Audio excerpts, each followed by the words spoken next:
এই দৃশ্যটা খুব ভালোভাবে দেখুন। এখানে এই যে কুণ্ডলি পাকানো ধোঁয়া উঠছে, সেটা আর কিছুই নয়, বরং আমাদের প্রতিবেশী পাকিস্তানের একটা গোটা হেলিকপ্টার দাও দাও করে জ্বলছে এবং তার সাথেই এর ভেতরে থাকা 26টা পোর্ক এখানে রোস্ট হচ্ছে, যা কিন্তু রীতিমতো কাঁপিয়ে দিয়েছে গোটা পাকিস্তানকে।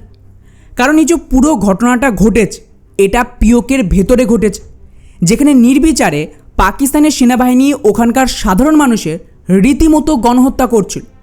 আর বলা হচ্ছে যে কম করেও এখানে 200 থেকে 300 জন মানুষ এখনও পর্যন্ত নিহত হয়েছে।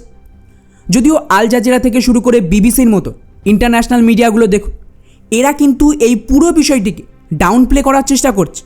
তবে হ্যাঁ, এটা মোটামুটি বিশ্বজুড়ে আলোড়ন ফেলেছে যে কিভাবে পিওকের ভেতরে পরিস্থিতি নিয়ন্ত্রণের বাইরে চলে গেছে। আর এই ঘটনার মাঝেই এমন কিছু ঘটে যা আশ্চর্যজনকভাবে ইঙ্গিত দিচ্ছে যে শুধুমাত্র পাকিস্তান নয়, বরং দ্বিতীয় কোনো দেশ বা তাদের ইন্টেলিজেন্স এজেন্সি হোক অথবা তাদের সমর্থিত কোনো গোষ্ঠী, তারা কিন্তু পিওকেতে অ্যাক্টিভ হয়ে গেছে। যারাও তাই গতকাল হঠাৎ করেই পাকিস্তান আর্মির এই গোটা একটা হেলিকপ্টার, যার নাম MI-17 হেলিকপ্টার, সেটা মাঝ আকাশে শ্যুট ডাউন হয়। আর স্বাভাবিকভাবে এটা কোনো ড্রোন নয় যে সামান্য বন্দুক থেকে গুলি চালিয়ে একে শ্যুট ডাউন করা যাবে।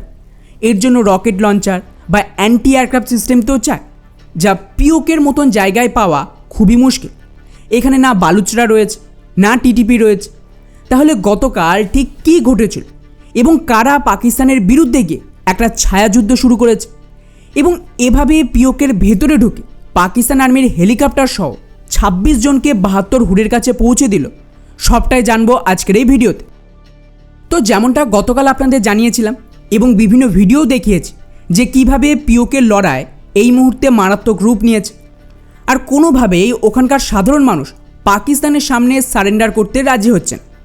এখন স্বাভাবিকভাবে এই ধরনের একটা বড়সড় প্রোটেস্ট চালিয়ে যাওয়ার জন্য, তাও আবার পাকিস্তানের মতন দেশের বিরুদ্ধে, ব্যাপক ফান্ডিং আর সাপোর্ট ছাড়া তো সম্ভব না। কারণ এন্ড অফ দ্য ডে ভিড়কে মোবিলাইজ করা, ন্যারেটিভ তৈরি, এই সবের জন্য বড় মাথা চায়। র্যান্ডাম কোনো ব্যক্তি এই সমস্ত পারবেন। তো স্বাভাবিকভাবেই কেউ বা কোনো দেশ এখানে পর্দার পেছন থেকে ক্রমাগত কাশ্মীরিদের সাপোর্ট আর ফান্ডিংয়ের ব্যবস্থা করেছে, যাতে কাশ্মীরি লোকজন পাকিস্তানের বিরুদ্ধে রুখে দাঁড়াতে পারে। আর এটা পাকিস্তানও কোনোভাবে বুঝে গেছে।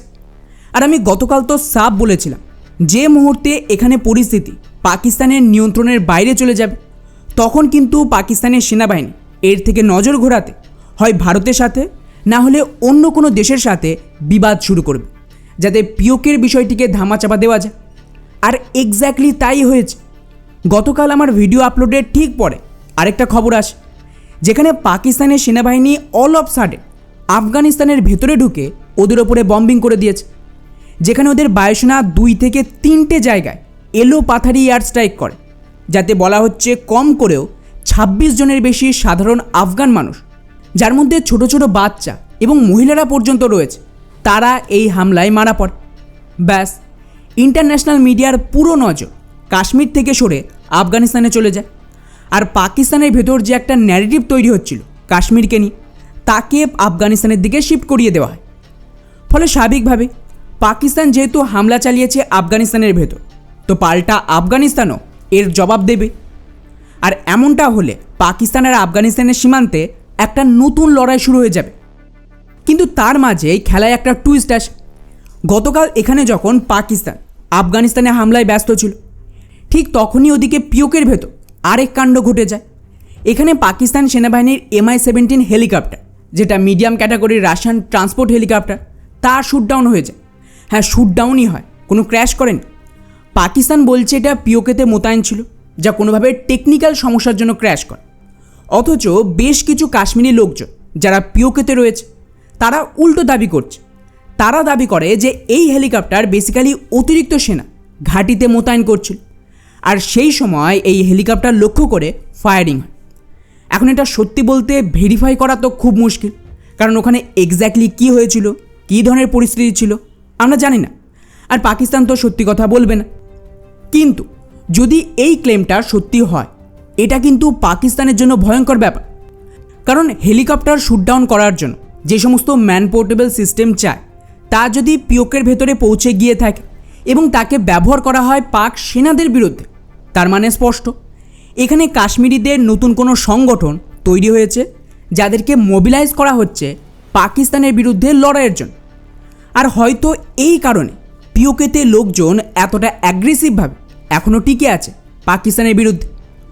অন্যদিকে যদি পাকিস্তানের অফিসিয়াল বয়ান দেখি, ওরা বলছে যে MI-17 টেকনিক্যাল ম্যালফাংশনের জন্য দুর্ঘটনার কবলে পড়েছে আর এর ওপরে তদন্ত করা হবে।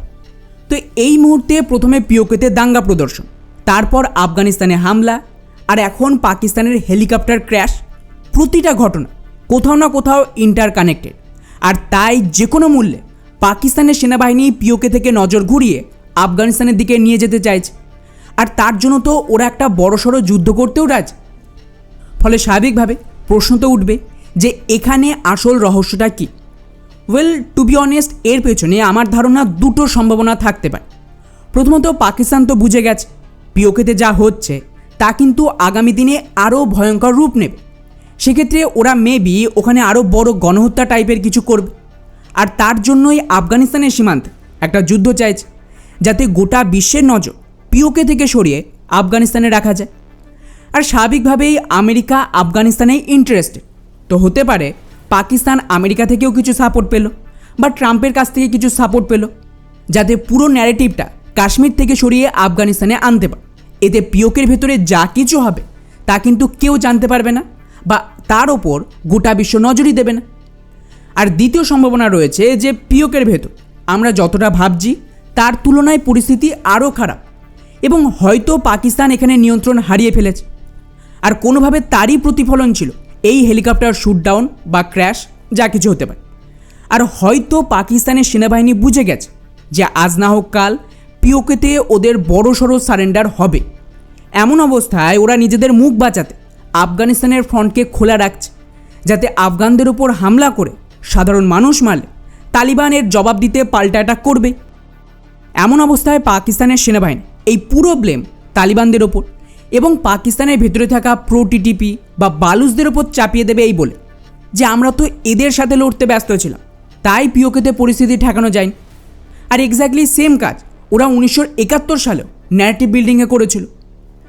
যাই হোক, এখন আপনারা বলতেই পারেন যে ভাই, যদি পিওকেতে পরিস্থিতি এতটাই খারাপ হয় তাহলে ভারতের সুযোগটা নিচ্ছে না কেন?